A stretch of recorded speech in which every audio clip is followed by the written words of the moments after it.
Hi, Ahmed. Welcome to Better Tech. Why don't we start off with your introduction and what you're doing, your job role, and what motivated you to go in the field of advertising? And then we'll move on to our topic for today, which is building like minded teams. Hi, Amna. Thank you for bringing me to this platform. My name is Ahmed. Just to start up a little bit introduction about myself, I am the chief and and the founder of a 360 digital marketing agency based in US and in Pakistan. I started this business in 2020 during COVID. Before that, I have experience in international corporations like Food Panda Pakistan and a couple of others in terms of marketing and in terms of sales as well.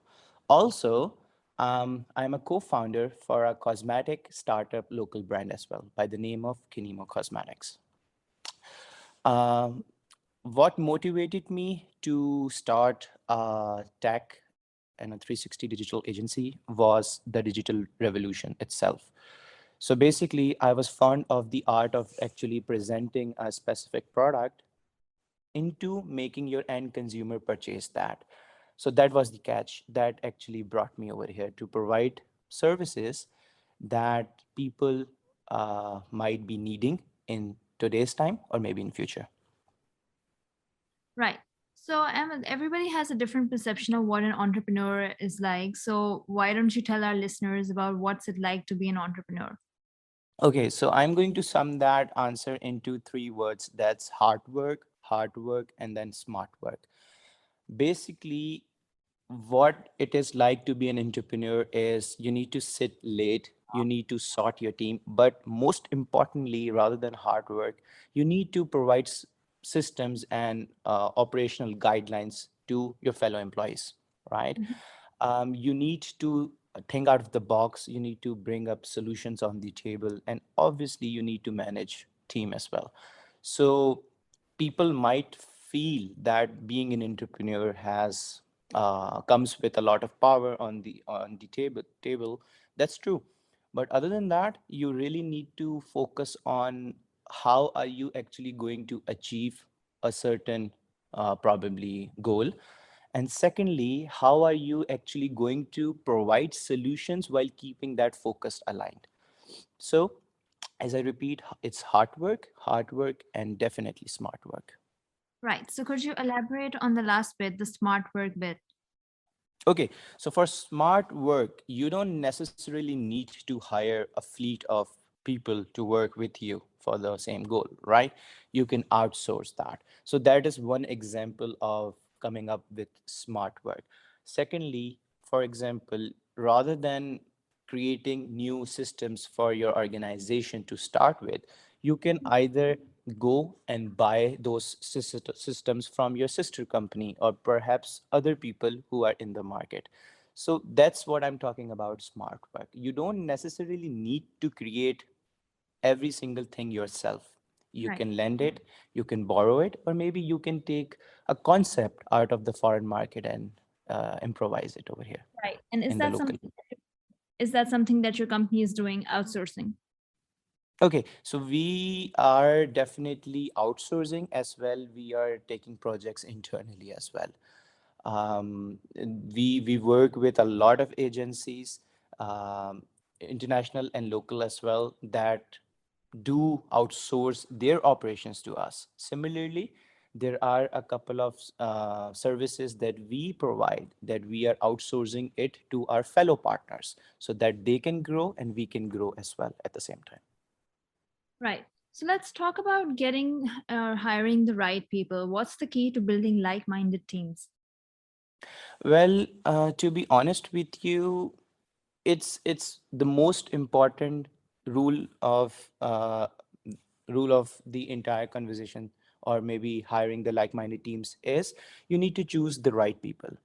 When I say the right people, it's not about what is their education, where are they belonging from. It's about their seriousness to work for a cause that the initial business stands for, and then obviously what is their nature towards work. These two are most important things, because these people that you are going to hire or maybe outsource the projects to, you're going to be married to these individuals for a very long time, right? Because they need to work with you, they'll sit with you, they'll talk to you. So it's important to have that synergy with your vision. Secondly, if they are not passionate enough, then obviously it's going to affect your performance, your company's performance, your yearly goals. So for hiring those people that are running for the cause first, second, have a shared vision and values that you and your company are founded for, and third, they really need to listen to every conversation that have and grow themselves too. If for example, if I'm working for a company and the company keeps on telling me that I need to grow by understanding the values, the culture, the goals, and if I don't, then it's on my end that the company would be in a bad situation for not growing. Right. Secondly, Yeah. yeah. Okay, so one more thing, that is you need team members that have other prospects as well. So sometimes you need their suggestions too. So keeping these in mind, these are the primary keys of building like-minded teams. Right. So you talked about having that passion. Are there any other invisible barriers and glass ceilings that hinder a startup from growing, particularly when we talk about the people? Okay, so when we are talking about people, there are 3 to 4 things that hinder. First is procrastination. If you and your team is procrastinating for a very long time, or even for a slightest moment, it's going to stop your hard work for probably an year or probably a quarter, right? Second, scaling too fast. If your company is growing too fast on a J curve pattern, right, then you definitely need to have the right people on board first. Second, have the right systems to support that growth. Third, at that JGIF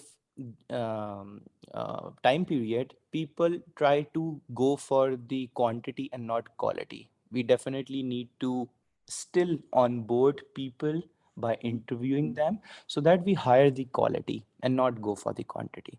And lastly, when I've seen in past as well, when a company goes into that J curve pattern, mostly people start losing long-term goals, long-term focus. They think about the short-term goals, and that is actually the main issue which hinders a startup from growing in the long term. Makes sense. So coming back to what a good leader is supposed to be like, we've all heard that, good leaders are supposed to be charismatic. So why do you think storytelling is so important when it comes to team building? It's important to storytell about your vision, about the Mhm. goal they have to achieve, about similar cases of how companies tackled a specific solution problem and actually made their day out of that. That in my point of view would help people a lot. Right. And in your opinion, what's the biggest mistake people make when hiring that dream team? Okay, so in my point of view, they would focus on quantity and not quality. That's the first thing that would actually, make people um, do mistakes. That's the first Right. one. And the second would be that they won't go for quality recruitment test, or probably not have a professional recruitment programs, services perhaps, that provide you hiring and recruitment solutions, tailored based solutions on basis of your company's need. Okay. So, and do you believe that CEOs should be directly involved in the hiring process? Oh, I totally believe in that. Why is that? Because only at start, where if we are specifically talking about startups, it's mostly CEOs that know the idea that the company or the team that they are recruiting for are actually being hired. First, second,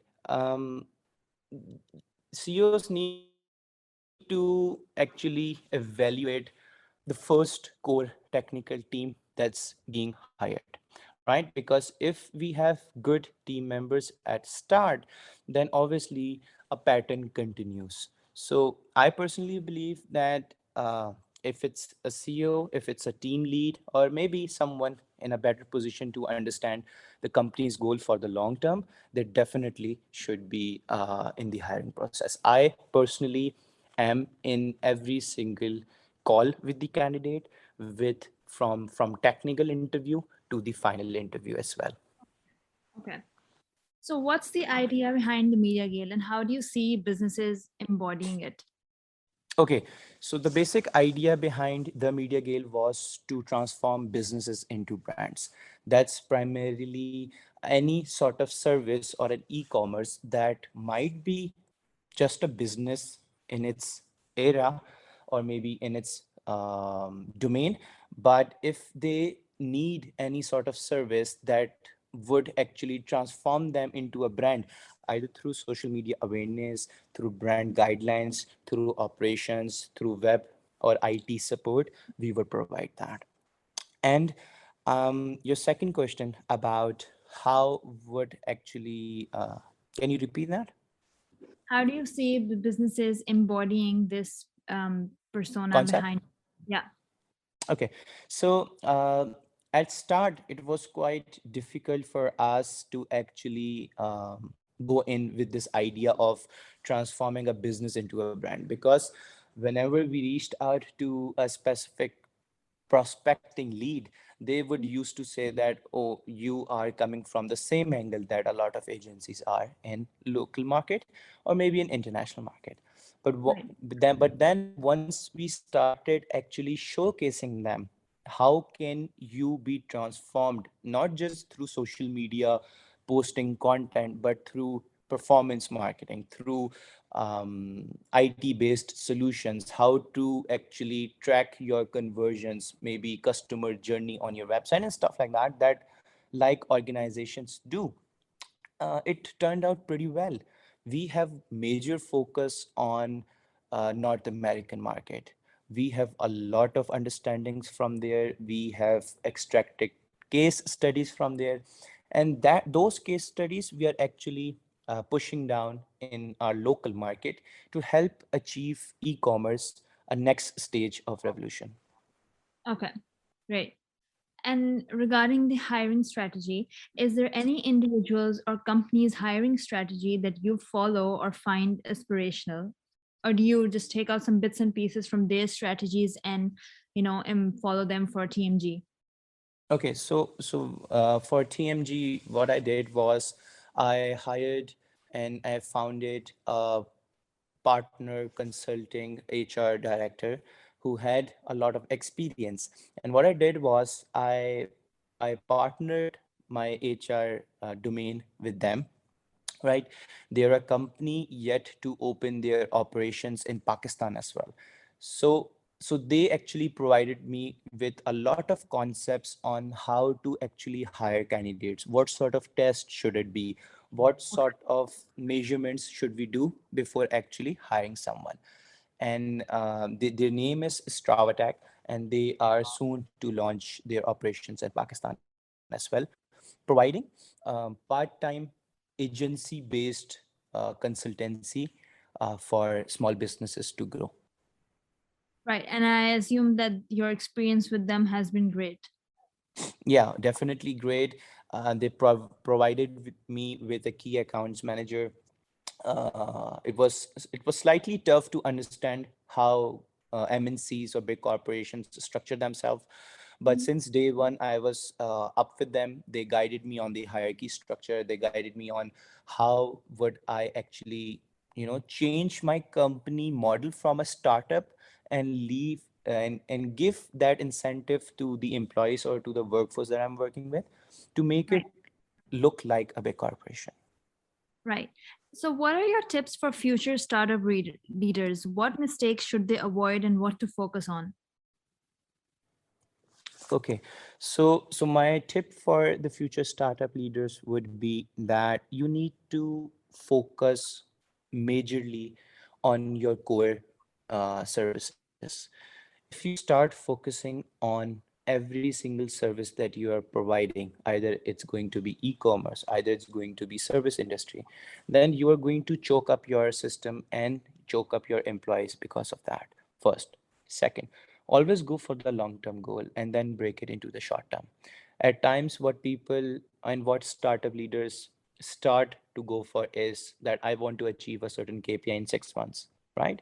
They go for that, and after 6 months, they plan for another 6 months. My point of view would be different. I would say let's plan for 5 years and then break it down to 1 year basis and then follow that on annual basis. That's how companies grow. Second, always take care of your customers. Either it's going to be, so it's clients in service industry and it's B2C customers on your e-commerce, right? So you need to provide strong customer services to them. If you do not, without customers, there's no business, there's no expansion, there's no growth. So customers is always on the top Absolutely. of Yeah. your cycle. So lastly, Ahmed, where do you see the local e-commerce market in 10 years from now, and what should new startups do to grow?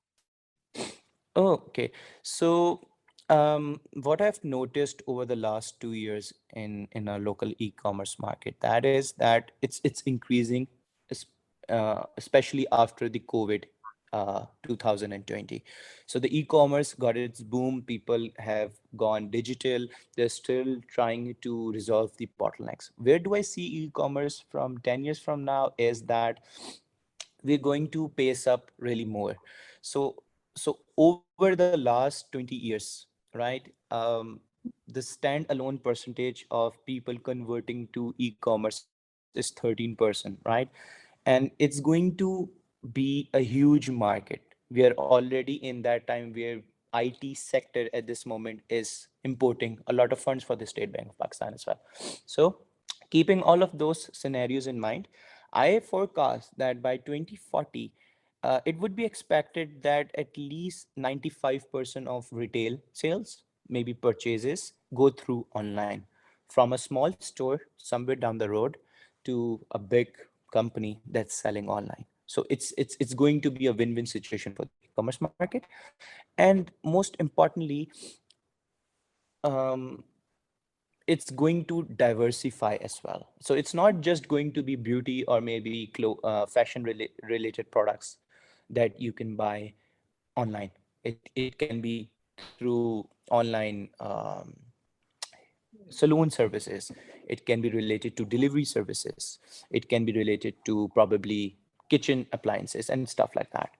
So we'll definitely be on a good mark in next 10 years. Right. We sure hope so. So that's it for our time today. Thank you, Ahmed, for joining us on this episode of Better Tech.